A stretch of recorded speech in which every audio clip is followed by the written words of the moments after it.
гүйлийн шүрийн юунд бэрт гэмтлэх юм бол энэ өвдгөнд их маш их гэмтэл авдаг. Бидний хийдэг дасгал маш хүнд.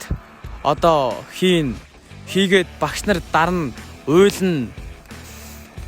Уйлах юм бол бидний дээрээс нь давхар бас их нэмэлт бэлтгэл өгнө. Тэгээ бид нар чинь энэ их яах юм бол энэ өвдгөнд айгүй их бэлтгэл өгдөг. Өвдгөнд яс ургана, өвдгөнд яана гэж зөндөө бэлтгэл байна да. Би өөрөө бэлтгэл хэмжээсээ саяхан өчигдрийн шортгийн тэмцээнд оролцож 1000 метрт очиж өчигдөрхөн бугууныхаа холбоосыг салгасан байгаа. Тэгээд өчтөр эмнэлгээр явж яж оруулсан байгаа. Тэгээд тэрнээс өөр юу гэмтэл авч үзээгүй би. Анхны гэмтлээд энэ тэмцээн дээр авлаа. Миний зорилго бол одоо гүйлийн тишүүрээр Монгол улстай дид мастер авна.